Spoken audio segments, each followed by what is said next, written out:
Hi friends, NEXTEX അക്കാദമിയുടെ BCom corporation class റൂമിലേക്ക് ഏവർക്കും സ്വാഗതം. ഇന്ന് BCom കോർപ്പറേഷൻ ക്ലാസ് റൂമിൽ നമ്മൾ പഠിക്കാൻ വേണ്ടി പോകുന്നത് മക്ലഗൻ കമ്മിറ്റി റിപ്പോർട്ടാണ്. മക്ലഗൻ കമ്മിറ്റി റിപ്പോർട്ട് സബ്മിറ്റ് ചെയ്തത് 1915-ലാണ്. മക്ലഗൻ കമ്മിറ്റി അപ്പോയിന്റ് ചെയ്യപ്പെട്ടത് 1914-ലാണ്. അതുകൊണ്ടാണ് 1914-15 എന്ന് ഒരുമിച്ച് എഴുതിയിരിക്കുന്നത്. ഓക്കെ, അപ്പോൾ നമ്മുടെ BCom കോർപ്പറേഷൻ ക്ലാസ് റൂമില് ഈ ഒരു വിഷയം ഇന്ന് വളരെ പ്രധാനപ്പെട്ട ഒരു വിഷയമായതുകൊണ്ടാണ് ചേർത്തിരിക്കുന്നത്.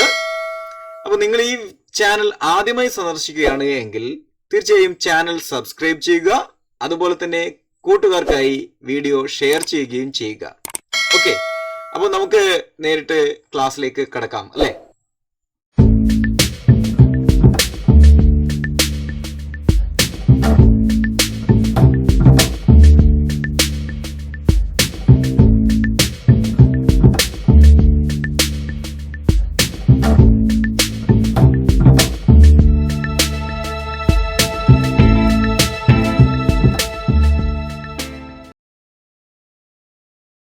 Okay, Maclagan Committee 1914-15.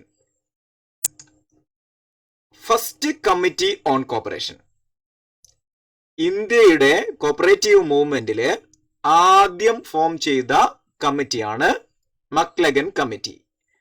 അതുകൊണ്ട് ഈ കമ്മിറ്റിയെ കമ്മിറ്റി ഓൺ കോർപ്പറേഷൻ എന്ന് മാത്രമായി വിളിക്കാറുണ്ട്. കമ്മിറ്റി ഓൺ കോർപ്പറേഷൻ വളരെ പ്രധാനപ്പെട്ട ഒരു കാര്യമാണ്. കമ്മിറ്റി ഓൺ കോർപ്പറേഷൻ എന്നാണ് ഈ കമ്മിറ്റി അറിയപ്പെടുന്നത്. ഏത് കമ്മിറ്റി? മക്ലഗൻ കമ്മിറ്റി. ക്ലിയർ? അപ്പൊ ഇത് ഫസ്റ്റ് കമ്മിറ്റി ഓൺ കോർപ്പറേഷൻ ആണ് ഇന്ത്യയിലെ. എങ്ങനെ? നമുക്കറിയാം, ഫ്രെഡറിക് നിക്കോൾസൺ അദ്ദേഹത്തിന്റെ റിപ്പോർട്ട് സബ്മിറ്റ് ചെയ്തതിനു ശേഷം 1904 ആദ്യത്തെ ക്രെഡിറ്റ് കോപ്പറേറ്റീവ് സൊസൈറ്റീസ് ആക്ട് വന്നു. അതിനുശേഷം 1912 മറ്റൊരു ആക്ട് വന്നു. അങ്ങനെ ഈ രണ്ട് ആക്ടിനും ശേഷം ആണ് in the year 1914 the government of India, means അന്നത്തെ ഗവൺമെന്റ് ഓഫ് ഇന്ത്യ എന്ന് പറയുമ്പോൾ ബ്രിട്ടീഷ് ഇന്ത്യയാണ്. The government of India thought that the time had come to take stock of the position so that steps for further growth could be taken. അതായത് ഈ 1914 government of ഇന്ത്യക്ക് ഒരു തീരുമാനം അല്ലെങ്കിൽ ഒരു തോന്നൽ ഉണ്ടായി. എന്താ? ഈ ഇത്ര നാളും 1904 1912 ഉള്ള ആക്ട് പാസ്സാക്കി അതിനനുസരിച്ച് കോപ്പറേറ്റീവ് സൊസൈറ്റീസ് ഒക്കെ ഫോം ചെയ്തു. ഇതിന്റെയൊക്കെ പ്രവർത്തനം, അതിന്റെ ഗ്രോത്ത് അല്ലെ, ഫർദർ ഗ്രോത്ത് എന്താണ് എന്നറിയണം. ഇത്ര നാളുള്ള അതിന്റെ ഡെവലപ്മെന്റ് എന്താണ് എന്നറിയണം. അതിനുവേണ്ടി a committee under the chairmanship of mister Edward Maclagan, പേര് മറക്കരുത്, എഡ്വേർഡ് ഡി മക്ലഗൻ എന്നാണ്. ഈ ഡി മക്ലഗൻ എന്നാണ് നമ്മുടെ റിപ്പോർട്ടിൽ, മക്ലഗന്റെ റിപ്പോർട്ടിൽ തന്നെ കാണുന്നത്. Okay, so mister Edward Maclagan was appointed in the year 1914 to examine whether the movement was progressing on sound lines. അതായത് ശരിയായ ദിശയിൽ, ശരിയായ രീതിയിൽ തന്നെയാണ് കോപ്പറേറ്റീവ് മൂവ്മെന്റ് മുന്നോട്ട് പോകുന്നത് എന്ന്, അത് അങ്ങനെയാണോ അല്ലയോ എന്ന് അറിയുന്നതിന് വേണ്ടി. So on sound lines or not, and to make recommendations for further growth. ഇനി അങ്ങനെ ആണെങ്കിൽ കുഴപ്പമില്ല, അങ്ങനെ അല്ല എങ്കിലും അതിന്റെ ഡെവലപ്മെന്റിന് വേണ്ടിയുള്ള ഫർദർ റെക്കമെൻഡേഷൻ അല്ലെ, ഫർദർ ഗ്രോത്തിന് വേണ്ടുന്ന റെക്കമെൻഡേഷൻസ് സജസ്റ്റ് ചെയ്യുന്നതിനും കൂടി വേണ്ടിയാണ് ഈ കമ്മിറ്റി അപ്പോയിന്റ് ചെയ്യപ്പെട്ടത്. ഓക്കെ, അപ്പോൾ എന്തൊക്കെ കാര്യങ്ങളാണ് ഓർമ്മിക്കേണ്ടത്? ഒന്ന്, ഫസ്റ്റ് കമ്മിറ്റി ഓൺ കോർപ്പറേഷൻ ആണ്. അതുകൊണ്ട് തന്നെ കമ്മിറ്റി ഓൺ കോർപ്പറേഷൻ എന്നാണ് അറിയപ്പെടുന്നത്. 1914 ഇതിനെ അപ്പോയിന്റ് ചെയ്തത്. എന്നാൽ റിപ്പോർട്ട് സബ്മിറ്റ് ചെയ്തത് 1915 ഓക്കെ, ഈ കമ്മിറ്റി 1914 അപ്പോയിന്റ് ചെയ്യപ്പെട്ടു.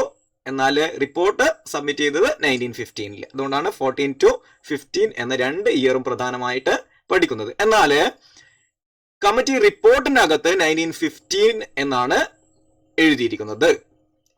കമ്മിറ്റി ഓൺ കോർപ്പറേഷൻ 1915 എന്നാണ് റിപ്പോർട്ടിനകത്തുള്ളത്. ഓക്കെ, ആ റിപ്പോർട്ട് നമുക്ക് കാണാം. അതിനെക്കുറിച്ച് നമ്മൾ വീഡിയോയുടെ അവസാനം പറയാം. അത് ഒരു പ്രത്യേകമായിട്ടുള്ളൊരു മാറ്ററാണ്. അതുകൊണ്ട് വീഡിയോയുടെ അവസാനം ഇത് വ്യക്തമാക്കുന്നതായിരിക്കും. ഓക്കെ, അങ്ങനെ നമ്മൾ പറഞ്ഞു 1915 Maclagan കമ്മിറ്റി അതിന്റെ റിപ്പോർട്ട് സബ്മിറ്റ് ചെയ്തു വിത്ത് സജഷൻസ്. എന്തൊക്കെയായിരിക്കും അതിന്റെ സജഷൻസ് അല്ലെങ്കിൽ റെക്കമെൻഡേഷൻസ് എന്ന് നമുക്ക് നോക്കാം. പ്രധാനമായിട്ടുള്ള റെക്കമെൻഡേഷൻസിൽ ഒന്നാമത്തത് to provide loans for productive purposes only. Loan കൊടുക്കാം. എന്തിനു വേണ്ടി മാത്രം? പ്രൊഡക്റ്റീവ് പർപ്പസസ്, അതിനു വേണ്ടി മാത്രം. And to watch their utilisation. അങ്ങനെ പ്രൊഡക്റ്റീവ് പർപ്പസിന് ലോൺ കൊടുത്താൽ മാത്രം പോരാ, അത് അങ്ങനെ തന്നെ ഉപയോഗിക്കപ്പെടുന്നുണ്ട് എന്ന് ഉറപ്പുവരുത്തുകയും വേണം. അതാണ് വാച്ച് ദെയർ യൂട്ടിലൈസേഷൻ. ആ പ്രൊഡക്റ്റീവ് എന്തൊക്കെ പ്രൊഡക്റ്റീവ് പർപ്പസിനാണ് അത് ഉപയോഗിക്കുന്നത് എന്ന്. Second recommendation is that loans should be issued to whom? To the members only. മെമ്പേഴ്സിന് മാത്രമേ ലോൺ കൊടുക്കേണ്ടതായിട്ടുള്ളൂ. അപ്പോൾ സൊസൈറ്റി മെമ്പേഴ്സിന് മാത്രം loan should be issued to members only. Then third one is loan should not be granted for speculative and unproductive purposes. അപ്പോൾ should not be granted for speculative, അല്ലെ, ഊഹക്കച്ചവടത്തിന്, നമ്മൾ means ഈ ഷെയർ ട്രേഡിംഗ് ഒക്കെ പോലുള്ള അതല്ലെങ്കിൽ നമുക്ക് യാതൊരു ഉറപ്പും ഇല്ലാത്ത ചില ഗാംബ്ലിംഗ് പോലുള്ള കാര്യങ്ങൾക്കൊന്നും നമ്മൾ എന്ത് കൊടുക്കാൻ പാടില്ല? ലോൺ കൊടുക്കാൻ പാടില്ല. അതുപോലെ അൺപ്രൊഡക്റ്റീവ് ആയിട്ടുള്ള, അല്ലെ, ഫ്രൂട്ട്ഫുൾ അല്ലാത്ത കാര്യങ്ങൾക്ക് ലോണ് കൊടുക്കാൻ പാടില്ല എന്നാണ് പറഞ്ഞിരിക്കുന്നത്. Then next recommendation is capital. Capital എങ്ങനെയായിരിക്കണം റേസ് ചെയ്യുന്നത്? Capital should be raised as far as possible from the members. Capital should be raised from members as far as possible. അല്ലെ, പറ്റാവുന്നത്ര ക്യാപിറ്റല് മെമ്പേഴ്സിൽ നിന്ന് തന്നെ കളക്ട് ചെയ്യുക. Okay, then next suggestion is that knowledge of cooperative principles. വളരെ പ്രധാനപ്പെട്ട ഒരു കാര്യമാണ്. ഈ first committee തന്നെ കോപ്പറേറ്റീവ് പ്രിൻസിപ്പിൾസിനെ കുറിച്ചുള്ള നോളജ് വളരെ പ്രധാനമാണ് എന്ന് പറഞ്ഞിട്ടുണ്ട്. So knowledge of cooperative principles and proper selection of members are essential. Proper selection of members, അതുപോലെ തന്നെ കോപ്പറേറ്റീവ് പ്രിൻസിപ്പിൾസിനെ കുറിച്ചുള്ള അറിവ്, അതും വളരെ പ്രധാനപ്പെട്ടതാണ് എന്നാണ് ഈ കമ്മിറ്റി സജസ്റ്റ് ചെയ്തിരിക്കുന്നത്. ദെൻ അടുത്ത ഒരു സജഷനാണ് mixed type of bank should be formed. Mixed type bank is suggested by the committee. Then മറ്റൊരു സജഷനാണ് the committee suggested urban bank. Indian urban bank എന്ന ആ ഒരു കാര്യം അത് തന്നെ indebted to this particular committee. അപ്പോ this committee suggested urban bank rather than agricultural credit societies. നമുക്കറിയാം റൈഫീസൺ റൂറൽ അഗ്രികൾച്ചറൽ ക്രെഡിറ്റ് അല്ലെങ്കിൽ റൂറൽ ബാങ്കുകൾ ഫോം ചെയ്യുന്നതിന് വേണ്ടിയിട്ട് ഉള്ള സൊസൈറ്റീസ് ആണ് സ്ഥാപിച്ചത് ജർമ്മനിയില്. അത്തരത്തിലുള്ള സൊസൈറ്റീസ് സ്ഥാപിക്കണം എന്നാണ് ഫ്രെഡറിക് നിക്കോൾസൺ സജസ്റ്റ് ചെയ്തത്. അപ്പോ ഈ 1914 മക്ലഗൻ കമ്മിറ്റി റിപ്പോർട്ട് സബ്മിറ്റ് ചെയ്തതിനകത്ത് പറഞ്ഞിരിക്കുന്നത് അഗ്രികൾച്ചറൽ ക്രെഡിറ്റിനേക്കാൾ നമ്മൾ പ്രാധാന്യം കൊടുക്കേണ്ടത് അർബൻ ബാങ്ക് ഫോം ചെയ്യുന്നതിന് വേണ്ടിയിട്ടാണ്. അർബൻ ബാങ്ക്, അല്ലെ, അർബൻ ബാങ്ക് ആക്ച്വലി ജർമ്മനിയിലെ ഷൂൾസ് ഡെലിസ് എന്ന ആളുടെ ഒരു ടൈപ്പ് ഓഫ് അദ്ദേഹം ഫോം ചെയ്ത ടൈപ്പ് ഓഫ് സൊസൈറ്റീസ് ആണ്.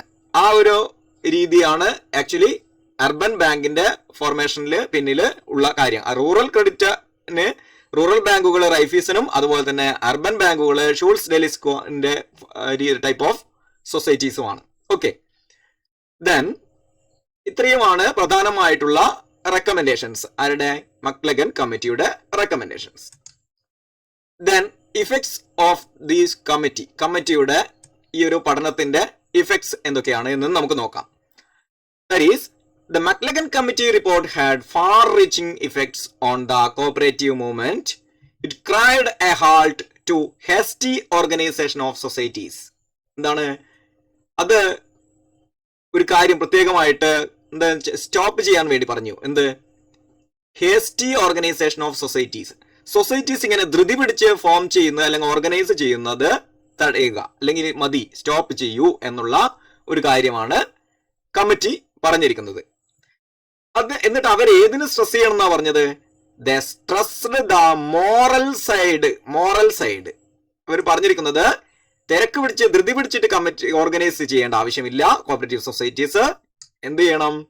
They stressed the moral side of the movement and emphasized the need for credit and supervision. ഈ റെക്കമെൻഡേഷൻ നിങ്ങൾക്ക് കമ്മിറ്റിയുടെ റിപ്പോർട്ടിൽ കാണാൻ പറ്റും. അപ്പോൾ ക്രെഡിറ്റ് ആൻഡ് സൂപ്പർവിഷൻ അതിനാണ് പ്രാധാന്യം കൊടുക്കേണ്ടത് എന്ന് പ്രത്യേകം പറഞ്ഞു. And recommended the strengthening of cooperative department. വേറൊരു കാര്യം കൂടി പറഞ്ഞു, കോപ്പറേറ്റീവ് ഡിപ്പാർട്ട്മെന്റിനെ സ്ട്രെങ്തൻ ചെയ്യുക.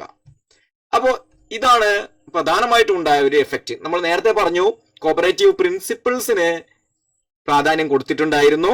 അങ്ങനെ കോപ്പറേറ്റീവ് പ്രിൻസിപ്പിൾസിന്റെ ഒരു നോളജ് അല്ലെങ്കിൽ അവയർനെസ് മെമ്പേഴ്സിന് ഉണ്ടായിരിക്കണം എന്ന് ഈ കമ്മിറ്റി പറഞ്ഞതായിട്ട് നമ്മൾ തൊട്ട് മുമ്പേ പറഞ്ഞു. Okay, so the committee introduced the principle of one man one vote. വളരെ പ്രധാനപ്പെട്ട ഒരു കോപ്പറേറ്റീവ് പ്രിൻസിപ്പിൾ ആണിത്. One man one vote. ഒരു മെമ്പർക്ക് ഒരു വോട്ട് മാത്രമേ ഉള്ളൂ. ആ ഷെയറിന്റെ ഹോൾഡ് ചെയ്യുന്നതിന്റെ അടിസ്ഥാനത്തിലല്ല, എത്ര കൂടുതൽ ഷെയർ ഹോൾഡ് ചെയ്താലും, അതായത് ഈ ക്യാപിറ്റലിലേക്ക്, സൊസൈറ്റിയുടെ ക്യാപിറ്റലിലേക്ക് 1,00,000 രൂപ കൊടുത്ത ആൾക്കും 1000 രൂപ കൊടുത്ത ആൾക്കും വോട്ട് ഓരോന്ന് വീതമാണ്. അല്ലാതെ അവർ കോൺട്രിബ്യൂട്ട് ചെയ്ത ക്യാപിറ്റലിന്റെ അനുപാതത്തിലല്ല അവർക്ക് വോട്ട് എന്നുള്ളതാണ്. ഇതാണ് കോപ്പറേറ്റീവ് സൊസൈറ്റീനെ തന്നെ വേറിട്ട് നിർത്തുന്നത് എന്ന് നമുക്കറിയാം അല്ലെ. കമ്പനിയിൽ നിന്ന് വേറിട്ട് നിർത്തുന്ന ഒരു കാര്യമാണ് one man one vote. Okay, clear ആണല്ലോ. അപ്പൊ നമ്മള് മക്ലഗൻ കമ്മിറ്റിയുടെ പ്രധാനപ്പെട്ട റെക്കമെൻഡേഷൻസും അതിന്റെ ഇഫക്റ്റും ഒക്കെ പഠിച്ചു കഴിഞ്ഞു. ഇനി നമുക്ക് ആഗ്രഹം ഉണ്ടാവും, ഇതെന്താണ് മക്ലഗൻ കമ്മിറ്റി റിപ്പോർട്ട്, ആക്ച്വലി എങ്ങനെയാണ് അത് സബ്മിറ്റ് ചെയ്തത്, അതിന്റെ ആ ഒരു ഫോർമാറ്റ് അതൊക്കെ കാണണം എന്ന് നിങ്ങൾക്ക് ആഗ്രഹം ഉണ്ടാവും. So in order to get the original report, ഈ റിപ്പോർട്ടിന്റെ ഒറിജിനൽ കോപ്പി നിങ്ങൾക്ക് കാണണമെങ്കിൽ, if you want to see the full and original copy of Maclagan Committee report, just visit the link given in the description. ഇവിടെ വീഡിയോയ്ക്ക് താഴെ ഡിസ്ക്രിപ്ഷനിൽ ഞാൻ അതിന്റെ ലിങ്ക് കൊടുക്കുകയാണ്. നിങ്ങൾക്ക് അത് ഡൗൺലോഡ് ചെയ്തെടുക്കാവുന്നതാണ്. അതുപോലെ തന്നെ നിങ്ങൾക്കത് വായിച്ചു നോക്കാനും അതിന്റെ താഴെ കമന്റ് ചെയ്യാനും പറ്റും. അപ്പോൾ ആ ഒരു റിപ്പോർട്ട് നിങ്ങൾ ഡിസ്ക്രിപ്ഷനിൽ പോയിട്ട് ലിങ്കിൽ ക്ലിക്ക് ചെയ്തുകൊണ്ട് കാണുക. അത് ഒരു അസുലഭ അവസരമാണ്. കാരണം എത്രയോ വർഷങ്ങൾക്ക് മുമ്പ് മക്ലഗൻ കമ്മിറ്റി സബ്മിറ്റ് ചെയ്ത റിപ്പോർട്ടാണ്. 1914 സ്റ്റാർട്ട് ചെയ്തിട്ട് 15 പഠനം പൂർത്തിയാക്കിയിട്ട് സബ്മിറ്റ് ചെയ്ത റിപ്പോർട്ടാണ്. അപ്പോൾ 1915 ശേഷം എത്ര വർഷങ്ങളായി എന്ന് നിങ്ങളൊന്ന് ആലോചിച്ച് നോക്കിയേ. അപ്പോൾ അത്രയധികം പഴക്കമുള്ള ഒരു റിപ്പോർട്ടാണ്. അത് റീപ്രിന്റ് ചെയ്തതാണ് RBI. അത് 1957 റീപ്രിന്റ് ചെയ്തതാണ്. എന്നിട്ട് അന്ന് അതിന്റെ രൂപ 3 രൂപ 50 പൈസയായിരുന്നു ആ റിപ്പോർട്ടിന്. അത് അതിൽ കൊടുത്തിട്ടുണ്ട്. നിങ്ങൾക്ക് ഏതായാലും ഡിസ്ക്രിപ്ഷനിൽ പോയിട്ട് ആ ലിങ്കിൽ ക്ലിക്ക് ചെയ്ത് കാണാവുന്നതാണ്, ഡൗൺലോഡ് ചെയ്യാവുന്നതാണ്, കമന്റ് ചെയ്യാവുന്നതാണ്. അപ്പോൾ ഇത്രയുമാണ് ഇന്നത്തെ ക്ലാസ്സിൽ നമുക്ക് പഠിക്കാനുള്ളത്. ദെൻ പതിവ് പോലെ വീഡിയോ നിങ്ങൾ കൂട്ടുകാർക്കായി ഷെയർ ചെയ്യുക. അതുപോലെ തന്നെ ആദ്യമായിട്ട് നിങ്ങൾ ഈ ചാനൽ സന്ദർശിക്കുന്ന ആളാണെങ്കിൽ തീർച്ചയായും തുടർന്നുള്ള ക്ലാസ്സുകൾ നിങ്ങൾക്ക് ലഭ്യമാകണമെന്ന് ആഗ്രഹം ഉണ്ടാവും. അതിനുവേണ്ടി ചാനൽ സബ്സ്ക്രൈബ് ചെയ്യുകയും ചെയ്യുക. വീഡിയോ ഇഷ്ടമായി എങ്കിൽ സ്വാഭാവികമായിട്ടും ലൈക്ക് ചെയ്യുക.